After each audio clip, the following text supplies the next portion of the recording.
네, 그럼 이제 2부 순서 진행하도록 하겠습니다. 2부 순서는 2017년 내년도 인천시 예산을 한번 살펴보도록 하겠습니다. 솔직히 이 예산을 살펴본다고 하면은 여러 가지 숫자가 많이 나오기 때문에 일반 시민들 또 많은 분들이 참 어려워하고 또 뭐 그런 부분이 없지 않아 있는데요. 오늘은 전체적으로 오늘 예산을 좀 볼 텐데 전체적으로 다 한번 이렇게 훑어보고요. 세부적인 예산에 대한 이야기는 다음 시간에 다시 한번 볼 수 있도록 이렇게 하도록 하겠습니다. 현재 지금 인천시 집행부에서 지금 시의회에 지금 제출된 2017년도 일반 및 특별회계 전체 예산이 8조 3,132억 원입니다. 전년 대비 1,229억 원이 지금 증가한 수치인데요. 뭐 일반 회계가 6조 3천억 원, 특별 회계가 2조 한 100억 원 정도 됩니다. 그래서 오늘은 이 전체적으로 이런 회계 그 예산을 한번 보면서 요거를 전년도와 비교해서 그리고 또 현재 유정복 시장 집행부에서의 재정 운영에 대한 전반적으로 이번 예산을 보면서 어떻게 평가를 해야 될 건지 한번 좀 이야기를 나눠보도록 하겠습니다. 아까 제가 서두에 말씀드렸다시피 이 예산이라는 것이 여러 가지 그 항목도 있고 뭐 세입, 세출 여러 가지가 복잡하게 있어서 일단 좀 전체적인 이야기를 먼저 좀 해봐야 될 것 같아요. 요번에 유정복 집행부에서 세운 2017년도 재정 운영 예산 계획. 먼저 그때는 간단한 좀 어떤 뭐 소회라 그럴까요? 코멘트라 그럴까요? 뭐 어떻게 좀 보시는지요? 우리 예산 심사는 우리 시의원이 전문 분야니까. 근데 아니 그 들어가기 전에 네. 그러니까 이제 나중에 이걸 이제 쭉 봤는데 이 1000페이지가 넘는 걸 읽으려니까 아주 머리에 다 보지도 못했지만. 그러니까 오늘은 우리가 개요만 해도 한 40페이지가 넘어요. 쉽고 그냥 이렇게 이해하기 쉽도록 이렇게 좀 설명. 그리고 너무 전문적으로 들어가면 이제 이양구 의원님이나 이제 의원님들한테 이제 말빨이 안 셀까봐. 아이고 저도 뭐 상임위원을 뛰어넘는 거에 대해서는 알 수가 저희가 없습니다. 조그만 예산을 세우더라도 먼저 보는 게 이제 그 세입이 얼마인지, 그다음에 세출은 뭘 세웠는지 이제 이 두 가지하고 그다음에 이게 돈을 쓰는 재정 시스템이라고 하는 것들이 얼마큼 정상화돼서 가는지 이러한 세 가지가 굉장히 중요하다고 생각을 갖습니다. 근데 먼저 여러 가지 이제 상임위를 지금 검토하는 중이고 뭐 예결위도 아마 다음 달 한 초순부터 이렇게 진행이 될 걸로 알고 있습니다. 그동안 이제 세입과 세출에 있어서 전 먼저 세입부터 얘기를 한다면 네. 세입이 한 2,300억 정도 늘고 이렇게 했고 아마 기금까지 포함하면 9조가 넘는 돈입니다. 근데 이러한 예산들에 있어서 세입에 있어서 그동안 지방세들이 올해 초 아까 작년도까지 해서 굉장히 많이 늘었거든요. 네. 그까지는 이제 좀 동의하는 부분이 있어요. 그러나 이제 작년도와 올해를 봤을 때는 원래 세웠던 예산도 한 5천억씩 이렇게 깎이는 면들을 봤는데 좀 더 세입에 대해서는 좀 위기 관리 능력, 리스크에 대한 것들도 분명히 있는 것들을 알고 지출에 있어서 검토가 돼야 된다는 점 이렇게 말씀을 드리고요. 그러니까 지금 말씀해 주신 것대로 그러니까 일반 이 청취자분들 이해하기 쉽게 세입하면은 크게 지금 한 4가지 정도로 딱 이해하시면 될 것 같습니다. 첫 번째는 지방세. 네. 그러니까 뭐 부동산 사고 팔고 하면서 이런 걸 하는 금액이 하나 있고요. 또 하나는 그거 말고 경기 변동보다는 여러 가지 이제 무슨 우리 자산을 매각한다거나 인천의 자산 이런 어떤 세외 수입, 세외 수입으로 이제 하나가 있고 그 다음에 이제 중앙 정부로부터 돈 받는 거, 그러니까 국고 보조금, 뭐 연금이라든가 복지 관련된 비용. 그리고 마지막으로는 이제 지방 교부세 역시 이것도 중앙 정부로부터 받아가지고 이제 하는 건데 크게 4가지로 좀 나눠질 수 있는 것 같은데요. 어떻게 이양구 의원님은 어떻게 좀 보셨습니까? 세입에 대해서 좀 현실적으로 이게 지금 8조 3천억 원 가까이 되니까 결과적으로 예산편을 잘하려면 세입이 잘 들어와야 되는 거 아니겠습니까? 이번 세입의 이제 특징은 지방세를 전년 대비 이제 12% 올라간 거죠. 높게 잡았다라는 게 특징이고요. 그리고 막 경기가 좋아질 거라 이거죠. 반면에 이제 세외 수입, 우리 자산 매각을 통한 이제 세외 수입은 이제 18.5%를 이제 감액 더 팔기 별로 없을 잡은 거다. 특징이 있습니다. 특징이 있고 이제 저희가 좀 주목하는 거는 이제 보통교부세인데 이 보통교부세는 이 미리 국고에서 내시되지 않기 때문에 이건 1월 달에 줄 거다. 이제 저희가 통보를 받는 겁니다. 이거는 정부로부터. 그래서 추정해서 보통교부세를 좀 잡는 거죠. 이번에도 뭐 한 12% 정도를 이제 증액하는 거로 지금 세입에 잡혀 있고요. 좀 더 많이 줄 거다. 예. 보조금은 지금 뭐 한 4.7% 이제 증액하는 걸로 잡히는 건데 보조금은 이제 국비랑 시비 또는 군구비가 이제 매칭하는 사업이기 때문에 네. 현재까지 지금 국회 예산심사 쭉 진행되는 거 우리 언론에 이렇게 보도되는 거 보면은 국고보조금이 전년도에 비해서 상당히 저조하다. 이제 이런 게 이제 지금 이 진행 상황으로서 예. 나타나고 있는 문제입니다. 세출 부분에서는 복지 비용이 좀 많이 늘었습니다. 사회복지 비용이. 그 무상급식도 네, 무상급식도 이제 들어오겠죠? 그 중에 우리 인천시가 이제 40% 순수한 그 급식비에 있어서 40%를 이제 새로 부담하기 때문에 네. 그 부분에서 좀 많이 늘은 걸 볼 수가 있고요. 그 다음에 이제 일반 그 공공행정 이게 전년도 본예산 대비에는 이제 12%가 증액됐지만 네. 실제 전년도 일반 공공에서는 그 공무원 인건비라든가 이 조직 운영이나 이제 이런 그 비용들인데 실제 1차, 2차 추경에서 전년도에 네. 실제로 300만 이제 인구라는 거를 예측을 하면서 사실 조직을 확대하거나 이제 이런 부분이 있습니다. 그래서 실제 이 2차 추경 대비 일반 공공행정비를 따지면은 이제 좀 감액되어 있는 겁니다. 아, 그래요? 실제로는 예. 이제 여기는 전년도 본예산 기준으로 다 본예산 비교를 이제 했기 때문에 여기 늘어나 있는 거고요. 예. 그러니까 이제 지금 이제 세입 말고 이제 세출에 대한 얘기도 좀 해주셨어요. 근데 이제 특히 이제 인천 같은 경우는 다른 도시와 달리 지금 이 부채를 갚아야 되지 않습니까? 그러니까 네네, 이 부채 갚는 게 지금 유종복 시장 집행부에서는 재정 건전화 3개년 계획이라고 해가지고 제가 알기로도 지금 매년 지금 갚아서 요번에도 이렇게 보면은 올해만 하더라도 이제 부채를 좀 갚아가지고 부채 비율이 한 31.7% 정도 되고 내년에도 한 2,600억 정도를 이제 부채를 이제 갚는 것으로 지금 계획에 나와 있더라고요. 그러면 이제 부채 비율이 26%까지 좀 떨어지는 걸로 되어 있는데 어쩐 쪽에서는 또 그런 애들 너무 부채를 뭐 당연히 부채니까 뭐 갚아야 되는 거야 뭐 당연한 건데 이제 너무나 부채를 갚는 게 문제가 아니고 그 세출을 축소해서 조기 상환한다는 그러니까 게 조기 상환, 문제입니다. 조기 상환. 그게 좀 이게 좀 여러 좀 일부 지적도 있던데요. 그런 그러니까 이제 제가 봐서는 이제 우리 국가 예산이 연간 한 이번에 들어 400조 정도 되죠. 그러니까 우리 5천만 명, 5,100만 명이 사는 대한민국 총 예산이 400조인데 우리 300만 명이 사는 인천시가 이제 그 한 8조 3천억 정도 되는 거죠. 네. 그런 면에서 이게 적절한 규모이냐라고 하는 것을 이제 먼저 좀 봐야 됩니다. 봐야 되고 그래야 우리가 예산이 있어야 우리 시민들의 복리 증진을 하고 문화도 하고 네. 또 여러 가지 또 필요한 기반 시설도 하는 거 아닙니까? 그런 면에서 조금 뭐 8조 3천억 규모가 적절한 것인지는 일단 따져봐야 되는데 조금 부족하다는 생각이 들고요. 우리 인천시 규모에 비해서. 그리고 저는 지방세를 지금 작년보다 세금을 더 걷겠다는 건데 결국은 3,500억 정도를 내년도가 더 들어올 것이다라고 예측한 것에 약간 리스크가 좀 있다고 생각합니다. 과연 그럴 수 있을까? 네, 그러니까 항상 보면 지방세를 많이 걷는다고 처음에는 해놨다가 네. 실제로 나중에 안 거치면 추경을 통해서 세출을 자꾸 줄여요. 그렇죠. 그러니까 결국은 이제 이게 행정이 자꾸 사기치면 안 되는 건데 들어올 건 항상 보수적으로 잡고 쓸 것에 대해서도 이제 안정적으로 써야 되지 않습니까? 시민들에게 막 할 것처럼 해놓고 있다가 돈 안 들어왔으니까 못 줘.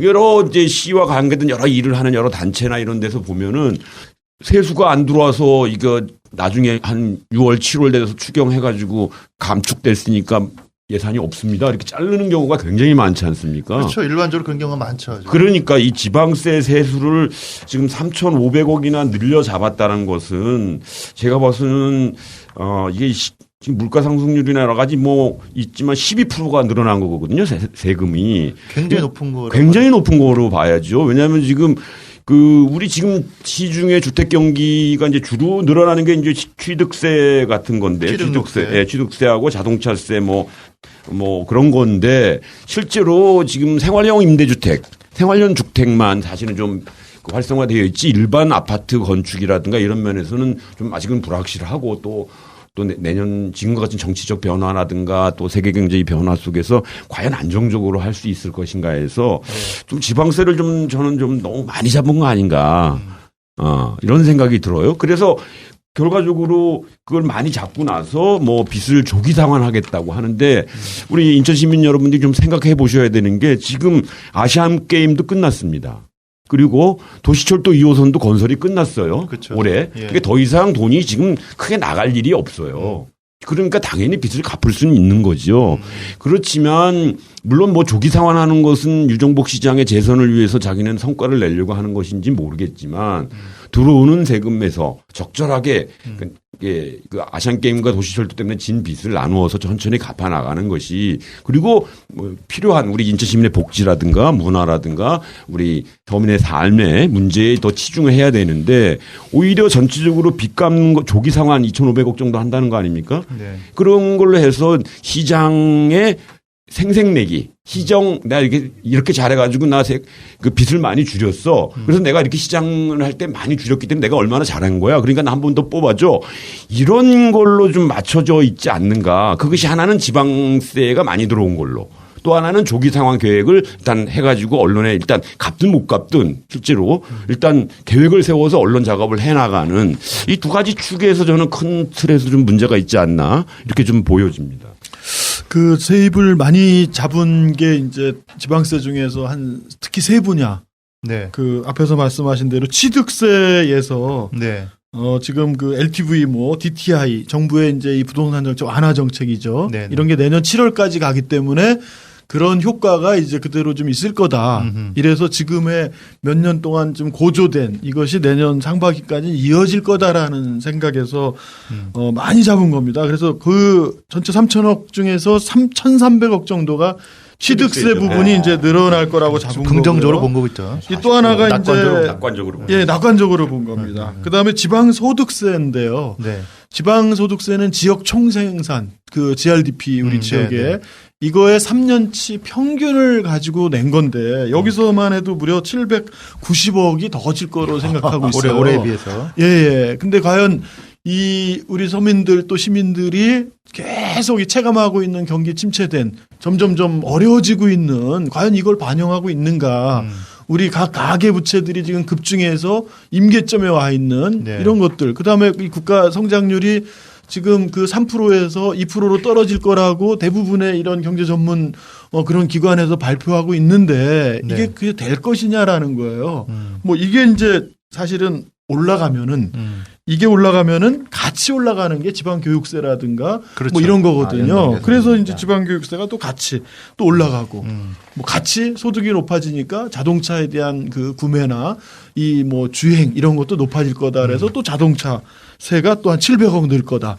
이런 식의 이제 커다랗게 이 취득세와 지방 소비세를 기점으로 하고 지방 소비세와 연관된 전체 소비가 향상됨으로써 연계되는 자동차 또 이 같이 또 부과되는 교육세 이런 네. 게 다 늘 거라고 했기 때문에 3천 몇백억이 나온 겁니다. 그러니까 지금 보면은 하여튼 인천의 인구가 계속 증가하는 거하고도 깊은 관계가 좀 있을까 생각이 들어요. 인구가 많이 늘고 있기 때문에 이런 어떤 측면을 지방세 부분을 굉장히 낙관적으로 지금 바라보고 있는데 인구가 느는 것과 동시에 또 그 뭐죠 뭐 지방교부세라든가 국고 어떤 보조금 이런 것도 좀 일정 정도 좀 긍정적으로 작용한 게 있나요? 아닙니다. 지금 이게 아주 심각한 건데 힘 있는 시장님이 아직도 해결하지 못한 게 있는데 예.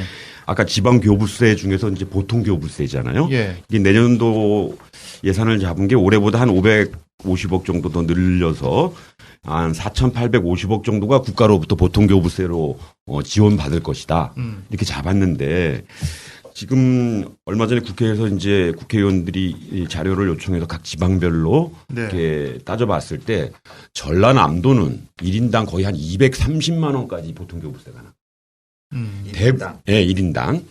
우리보다 규모가 작은 대구 같은 데가 한 1인당 한 34만 원 정도가 작년에 나왔어요. 아니 올해. 네네. 근데 인천은 20만 원이 채 안 되는 수준 정도밖에 안 돼요. 예를 들어 300만인데 20만 원씩 나오면 6천억 나와야 되는 거 아니에요. 그렇죠. 근데 20만 원이 안 되는 거죠. 그러니까 물론 이제 전라남도 같은 농촌 지역이니까 뭐 재정 자립도가 낮으니까 뭐 200만 원, 220만 원 정도 지원해서라도 거긴 또 살아야 되니까 어쩔 수 없지만 같은 규모인 부산과 대구를 비교해 봤을 때 턱없이 모자라는 거죠.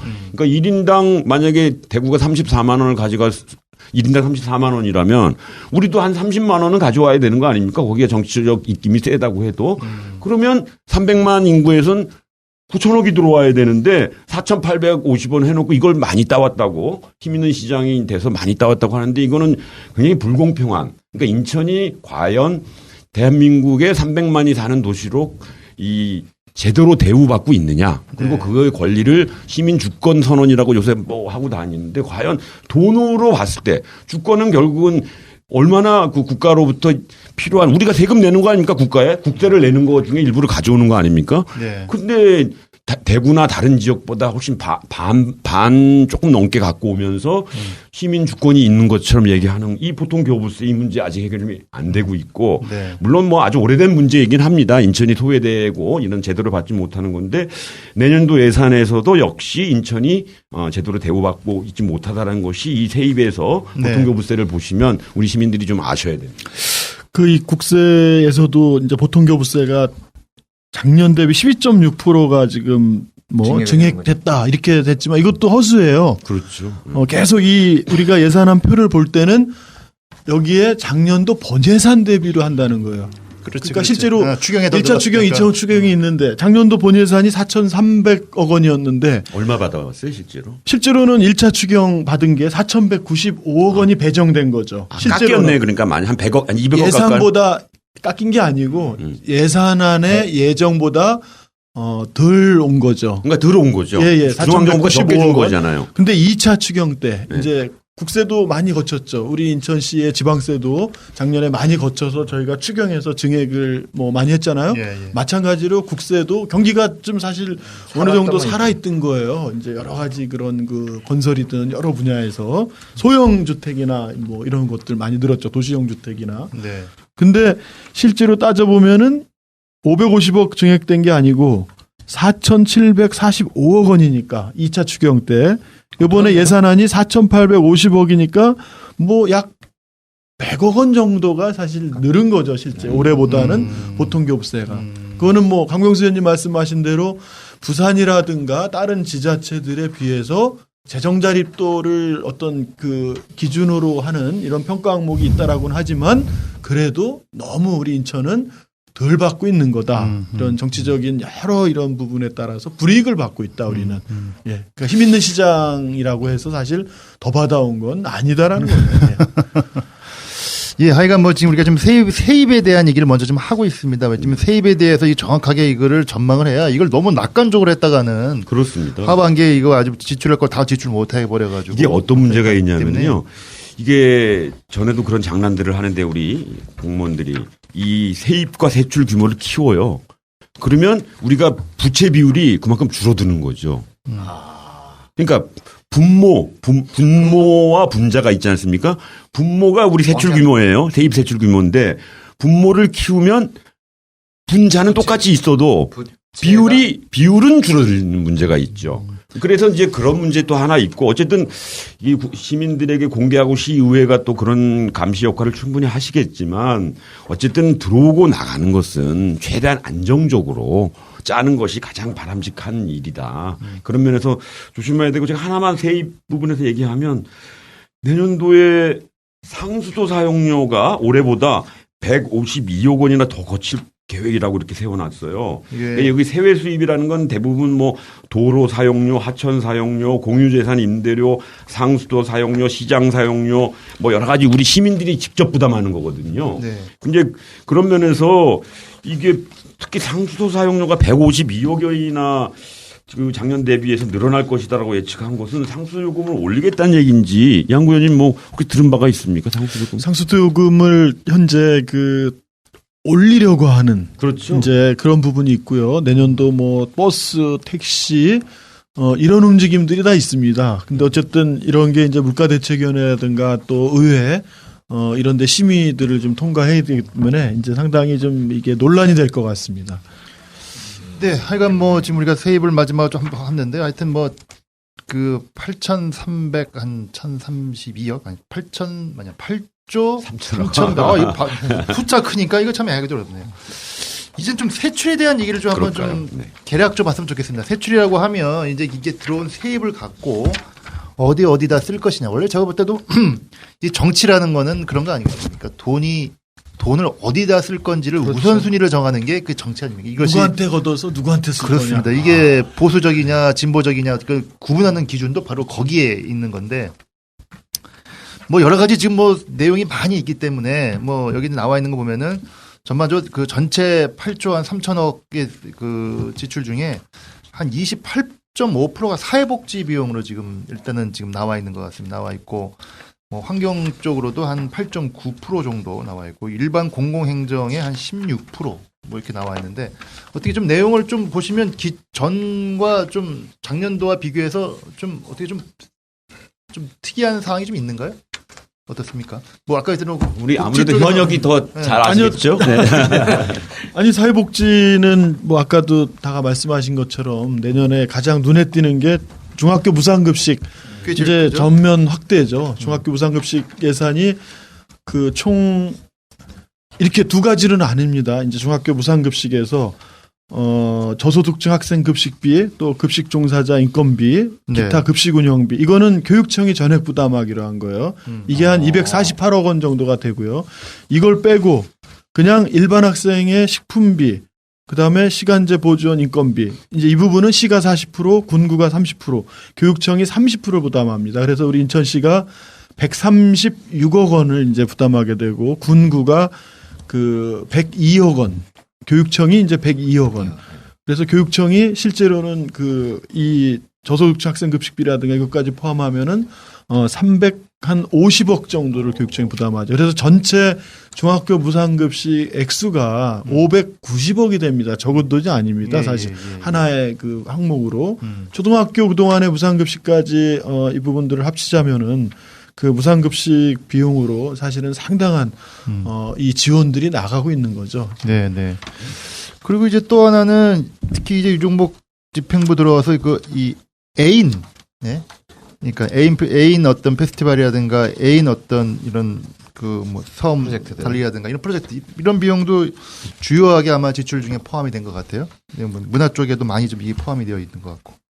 뭐 강병수 의원님은 좀 이렇게 시연을 한번 쉬어가지고 장벽이 좀 떨어지죠. 근데 이제 그 우리 복지 비용이 32.4%라고 해서 굉장히 인천시가 복지를 많이 하신다고 생각하는데 결코 그런 게 아닙니다. 그렇죠. 잘 예, 보셔야 예. 돼요. 왜냐하면 지금 우리 의료 그 급여 그 기초생활 수급자들에게 주는 의료 급여가 연간 한 3,300억 정도 되는데 네. 국가가 2,600억을 주는 거예요. 그 다음에 시가 670억만 이제 보조하는 건데 실제로 국고 보조금으로 2,600억이 오고 우리 시가 670억만 더 얹혀서 이렇게 나가는 돈이 3,300억이고요. 네. 또 생계급여라고 해서 또 그 기초생활 수급자들의 생계 문제를 해결해 주는데 국가가 또 2,300억을 줘요. 네. 그럼 우리 시가 부담하는 건 187억밖에 안 되는 거예요. 그러면 그 의료급여하고 생계급여만 합쳐도 거의 6천억 가까이가 되는 겁니다. 거기다가 기초연금이 그래서 또 기초연금도 4,600억 중에 국가가 3,700억. 그렇죠. 그러니까 예, 우리 시가 그러니까 800억. 그 기초연금이라고 하는 건 이제 노령연금 말씀하시는 거잖아요. 네, 그렇죠. 그리고 지금은 기초연금이라고. 네, 어르신들에게 20만 원 정도 주는 건데 그것도 상당 부분은 우리 인천 시 부담도 있는데 결과적으로 한 몇 프로죠? 그게 그 국가 부담이 국가가 3,735억이고 그러니까 우리 시가 803. 예. 한 70% 정도 국가 부담하는 거죠. 이제 시민 부담이 들어가는데 그런 건 다 그런 걸로 합치면 실제로 뭐 복지에 그 전부 합쳐서 뭐 2조 원 넘게 쓰인다고 하지만 실제로 법에 의해서 어쩔 수 없이 지출하고 그 2조 원 중에 국가로부터 보조받고 시 예산 조금 보태서 하는 그런 복지가 많지. 정말 인천 시민들이 아파하고 힘들어하는 곳을 어루만져주고 지원해주는 자체적인 시 복지 예산이 얼마나 되느냐. 이거를 정확히 봐셔야 됩니다. 규모가 제일 사회복지가 32.4%로 2조 원이나 됩니다. 이렇게 해서 자랑할 것이 아니고 실제로 우리 시민들에게 주어지는 복지 혜택이 과연 늘어나고 있느냐. 이거를 한번 점검해 보셔야 될 것 같아요. 그렇죠. 이제 애인 정책이라고 해서 또 인천형 복지 여러 그 사업에 인천형 또는 애인 이런 걸 붙여놨지만 사실은 기존에 해오던 사업들을 이렇게 하나로 이름 그 사업 바꿨다고? 하나로 묶어놓는 이런 게 좀 대부분인 거죠. 음. 지금 그 유종복 시장의 이 복지 정책에서 가장 문제점은 작년도 재작년도 가장 뜨겁게 논란이 됐던 유사중복 사업 정부의 네. 이런 유사중복 사업의 폐지 음. 이런 거에 정부 지침보다 더 앞서서 인천은 더 많은 그 이 인천형 여러 기존 복지 사업을 축소했다는 거예요. 그리고 또 인천시가 지원하던 여러 이런 복지 사업 중에 이 50%를 인천시가 지원하고 국비 50% 하던 사업에 또 상당수를 군구에 또 이걸 25%씩을 전가시켰다는 거예요.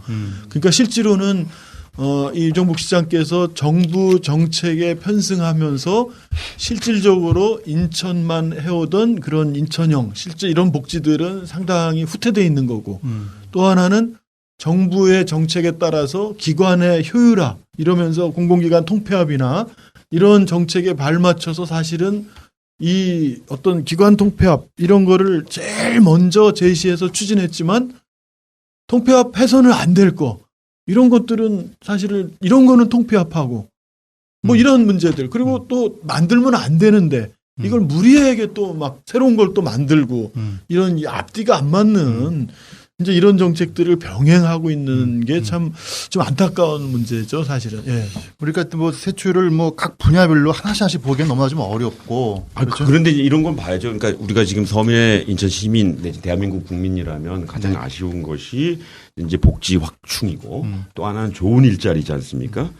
근데 내년도 좋은 일자리 창출해서 총 220억, 8조 3천억 중에 좋은 일자리 창출이라고 해서 쓰는 돈이 220억 원인데 그 중에서도 이 보면은 뭐 청년 창업 및 일자리 지원 75억 해가지고 굉장히 우리 국민과 인천 시민이 기대하는 바대로 좋은 일자리 창출을 위해서 노력하지 않았어요. 220억이면 인천에 300만인데 청년인 우리 다른 지역에서 청년 수당도 주고 지금 지금 성남 주죠. 성남 주고 여러 가지 서울도 일을 주죠, 하고 서울. 있는데 그런 좀 더 우리 청년들에게 또 우리 그 미래 세대에게 희망을 줄 수 있는 그런 좋은 일자리 내지는 청년들에게 기운을 줄 수 있는 이런 예산은 제가 봐서는 안타깝게도 거의 별로 없는 듯 보여요. 그러면 이 예산이 지금 추구하는 게 그 세출에 있어서 뭐에 맞춰져 있느냐라고 하는 것이죠. 그러면 뭐 애인 정책이나 이런 그 어떤 시정의 성과 내기식으로 많이 제가 맞춰져 볼 있는 건 아닌가 싶어요. 때는 그 세출의 가장 큰 거는 그 부채 갚는 게 제가 볼 때는 제일 큰 거예요. 지금 진짜 내년에요. 지금 예산에 보면 지출 중에 부채 갚는 금액이 그 7,171억입니다.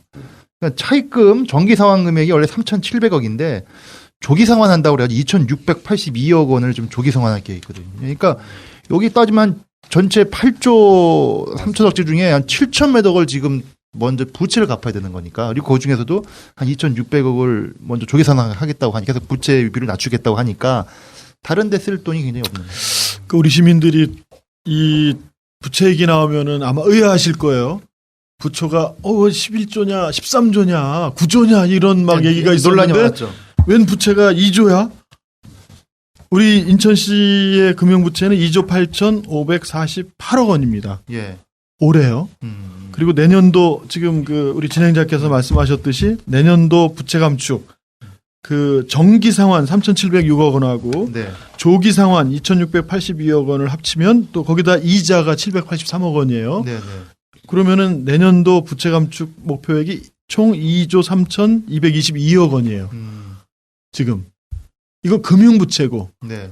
또 하나 부채가 도시공사 검단 신도시라든가 도시공사가 지금 그 하늘도시라든가 30% 지분이나 미단시티나 이제 여러 곳에 도시공사가 땅을 개발하기 위해서 이렇게 매입하고 이러기 위해서 한 도시공사 부채가 있는 거고 그 다음에 이제 경제자유구역 회계에서 일반 회계로 빌려온 거 이거는 이제 우리 같은 인천시 땅이고 이 특별회계도 인천시 땅, 일반회계도 인천시 땅이지만 회계 장부상으로는 부채로 잡아놓죠. 이런 건 이제 영업부채라고 하는 거예요. 언젠가 갚아야 되지만 우리 시에서 이쪽에서 이쪽으로 회계만 왔다 갔다 오는. 네. 뭐 이렇게 해서 이제 13조였던 것이 이제는 그 약 그 2조 가까이 이제 한 3년 동안 이제 이 부분들을 좀 감액한 건데 이거는 세입을 많이 늘려서 감액한 측면이 있는 게 아니고 그런 부분도 일부 조기 상환해서 갚은 게 있지만 아시아 경기대나 도시철도 2호선이나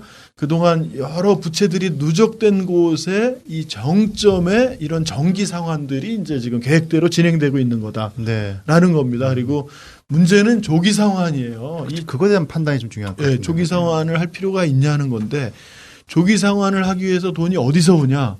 사실은 앞으로도 2021년까지 지금 이 1조 3,500억으로 이걸 줄이겠다는 거예요. 그럼 부채 비율을 13%까지. 네. 근데 여기에 상당 부분의 재원을 6809 등 이렇게 매각 이제 이런 부분으로 자산 매각. 예. 그다음에 뭐 지역개발 채권 판매 수입도 있지만 실질적으로는 6809 등 자산 매각 수입에 의존한다는 거예요.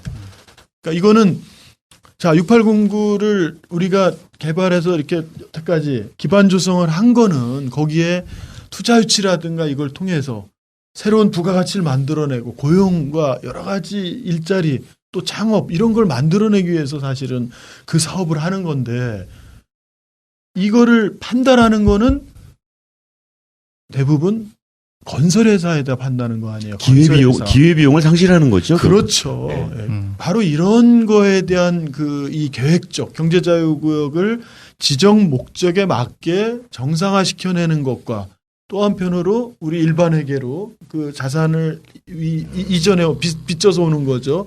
이렇게 해서 해결하는 거를 사실은 계획적으로 가야 되는데 이런 게 없이 지금 그냥 이런 게 없이 뭐 팔아갖고 여기 부채 갖고 또 그 땅을 도시공사도 부채 비율을 줄여야 되니까 뭐 몇천억짜리 뚝 떼어서 도시공사 주고 그럼 도시공사는 또 집 때려 짓고 이게 사실은 경제자유구역이 우리 인천의 기회인데 이 기회를 계속 상실해가고 있는 거예요. 이 주택단지로 점점 전락시켜내는.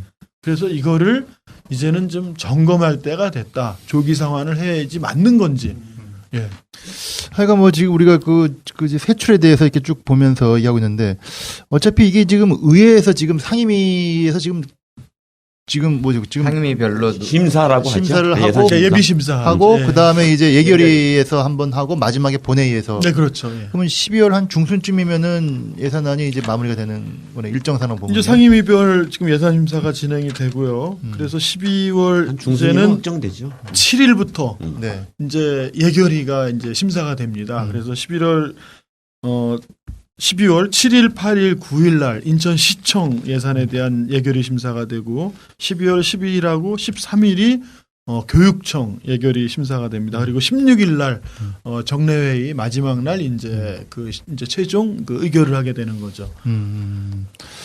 네, 하여튼 뭐 우리가 예산안에 대해서는 전반적으로 좀 이렇게 쭉 뭐 개략적으로만 좀 훑어보고 있는 건데, 하여간 좀 세부적으로 각각의 분야별로 뭐 이 사회복지뿐만이 아니고 보건, 뭐 수송교통, 뭐 문화, 환경 이렇게 좀 다 나눠서 한번 살펴볼 필요는 있을 거라고 생각이 듭니다. 오늘 같은 경우는 이제 전체적인 큰 기조와 방향, 하여간 작년에 비해서 12% 정도 이상의 예산 증액을 해가지고 좀 계획을 세운 거고, 거기에 맞췄을 때 세입이 그 정도 들어올 것인가에 대해서 한번 진지한 검토가 필요하다. 그리고 지출과 관련해서도 복지 예산이 많이 늘긴 하였으나 그것이 진짜 시민의 삶의 질을 높일 수 있는 복지 예산인지는 좀 더 따져볼 필요가 있을 것 같고, 그 부채 같은 경우도 뭐 기본적으로 부채를 빚을 갚는 걸 뭐라고 하는 건 아닌데, 그 이제 조기 상환 금액이 거의 한 2,600억 이상 되다 보니까 이것의 어떤 기준과 어떤 판단과 이게 좀 이것 때문에 해서 다른 걸 지출을 못할 개연성이 있는 거냐 없는 거냐, 뭐 이런 것에 대한 좀 전반적인 점검이 앞으로도 좀 이루어져야 될 것 같습니다. 그래서 오늘은 그냥 전반적으로 제가 훑어봤는데, 마지막으로 그래서 좀 뭐 한번 좀 이렇게 그 올해 예산과 지출과 뭐 이런 거 좀 보시면서 뭐 어떠신가 한번 전체로 한번 코멘트를 좀 해주시면, 그래서 다음 시간에는 좀 더 구체적이고 세부 내역을 한번 좀 얘기를 해봤으면 좋겠다. 이게 분야별로 이제 인천시랑 일을 하고 있는 어떤 문화 쪽 관련된 단체의 대표라든가 아니면 복지 쪽에서 느끼고 있는 인천시 최근 유정복 시장님이 오신 다음에 바뀐 어떤 복지 정책과 어떤 지원 체계에 대한 뭐 이런 뭐 몇 가지 측면에서 복지, 문화 또 환경 이런 차원에서 한번 그리고 경제 이런 노동과 경제, 산업과 고용 뭐 이런 차원에서 한번 좀 각각의 분야를 좀 세부적으로 한번 지켜볼 시간이 좀 필요하다고 생각이 들고 네. 어쨌든 좀 더 저는 우리 서민 경제가 굉장히 어렵고 청년들이 굉장히 지금 정말 힘들어하는 네. 이런 상황에서 8조 3천억의 인천시 예산이 정확하게 겨냥하고 있는 게 어디냐라고 하는 것이 서민의 피부에 느껴야 될 텐데. 느껴지고 공감을 얻어야 되고 최대한 없는 돈이지만 쪼개서라도 우리 시민들의 그 정말 어렵고 힘든 것을 좀 덮어주고 네. 긁어주고 지원하고 하는 예산으로 짜지길 바라는데 제가 봐서는 조금 그런 것이 많이 좀 부족하지 않는가. 그리고 조기 상황 같은 걸로 해서 어떤 그 공약 달성 그리고 생색내기 뭐 이런 쪽에 조금 치우쳐 있는 느낌이 있어서 많이 좀 아쉬운 측면이 있습니다. 네, 이제 예산은 사실은 인천만을 대변하지 않는 거죠. 지금 이미 이 탄핵 정국에서도 상당히 논란이 되는 게 이제는 재벌 중심의 경제 체제를 이제는 이제 끝장났다는 거예요. 이거는 끝장내자는 게 아니라 이미 재벌 중심, 대기업 중심으로 오던 우리나라 수출 중심의 정책이 한계점에 이르렀잖아요. 조선이니 뭐 자동차니 이 반도체니 이 여러 분야들이 뭐냐 이제는 이 창의적인 그 다양한 또는 융합 이러한 산업으로 이러한 부분으로 이제 세계에 경쟁하는 걸 준비해야 되는 거예요. 네. 근데 그러한 새로운 이 경제 지형을 만들려고 하는 게 우리 인천 경제자유구역이었거든요. 문제는 이러한 인천 경제자유구역의 그런 창의적이고 다양한 이런 창업과 이 융합산업들을 만들려고 한 당초 계획이 지금 뭐 삼성바이오 이런 대규모 이 장치산업 이런 쪽에만 그동안 너무 치우쳐졌다는 거예요. 이제는 땅을 매각해서 자꾸 부채를 조기 상환하려고 하는 게 아니라 바로 구로 디지털밸리나 성남 그 이런 데처럼 빨리 이 작은 평수에도 수십만 명이 와서 창업하고 일자리 할 수 있는 이런 데 조성원가로 조이죠. 빨리 경제자유구역 그 목적으로 조성한 거니까. 그러니까 이런 이 정책으로 획기적으로 전환이 가야 돼. 이러려면은 그거를 뒷받침하는 이 청년이나 새로운 젊은 층들 이 많이 필요한 거예요. 네, 창업이나 일자리나. 그럼 이런 사람들의 제일 큰 문제가 뭐냐? 집이잖아요. 집. 바로 우리 인천에 이미 투자돼 있으면서 개발이 안 되는 검단 세빛도시라든가 이런데 바로 이런 공공 그런 주택, 바로 이런 새로운 이 기회를 주는 사회주택을 전면적으로 이거를 좀 펼쳐서 우리 인천이 이 새로운 기회를 맞는 땅으로 이 많은 빚을 들여가서 지금 이 투자된 도시가 제대로 빚을 바라게 가야 된다는데 이러려면은 아무튼 내년도가 이거에 다 제도가 밑받침돼야 되고 또 한편으로 정부가 사실 이런 정책의 변경을 또 승인해 줘야 되는 게 있기 때문에 내년도가 아무튼 우리 인천으로선 이런 이 기회를 제대로 실현시켜내는 정책 국가나 또는 우리 인천시에 이런 네. 거를 좀 만들어내는데 중요한 기로가 될 것 같습니다. 근데 저는 이제 그 돈이라고 하는 것은 이제 들어오는 만큼 써야 되기도 하고 또 아까처럼 빚도 갚아야 되고 이렇게 한다 하지만 그동안에 그런 그 세금이 투자했던 것들이 이제 경제자유국을 중심으로 많이 됐었고 세입들도 이제 많이 이제 그 송도라든지 청라가 이제 어느 정도는 이제 복구가 된 느낌입니다. 그러나 그런 데서 들어오는 세금들이 지금 원도심 쪽이라든지 남구나 뭐 동구 이런 데는 저는 8시만 돼도 아주 껌껌해지는 거예요. 그리고 지금 재개발, 재건축들 시장이 안 되게 되면서 좀 더 이렇게 이 인천의 어두운 면들에 대한 투자라든지 또 이런 데에 좀 장기적인 계획들을 갖지 못하면 이건 개별이 할 수 있는 게 아니잖아요. 그리고 세금들은 다 내는데 겉으로 내년도 또 선거 국면이라고 해서 자꾸 이렇게 드러나는 데 쪽보다는 좀 더 이렇게 어두운 측면들에 좀 빚을 좀 비칠 수 있는 세금의 그 지출이 돼야 되지 않겠냐 이렇게 생각을 갖습니다. 네, 뭐 전반적으로 2017년도 인천시 예산을 한번 쭉 살펴봤습니다. 오늘 우리가 살펴본 것은 인천시만 살펴봤는데 아마 이게 또 군의 또 예산까지 또 이제 본다거나 또 뭐 아까 했던 교육청 여러 가지 또 많이 또 이제 뭐 할 수 있는데요. 하여간 말씀하신 대로 이 300만 인천 인구 시대를 뭐 지나가면서 새로운 어떤 새로운 아이디어와 새로운 성장 동력 그런 속에서의 어떤 진짜 그 예산의 어떤 편성이 시민들의 삶의 질을 실제로 높여줄 수 있는 그런 어떤 예산이 되기를 좀 바라겠습니다. 다음 시간에 한번 이런 내용을 좀 더 세부적으로 살펴볼 수 있는 기회를 갖도록 하겠습니다. 예, 그럼 이렇게 해서 인천 시민파 17회차 방송을 마치도록 하겠습니다. 예, 수고하셨습니다. 네, 네, 감사합니다. 네.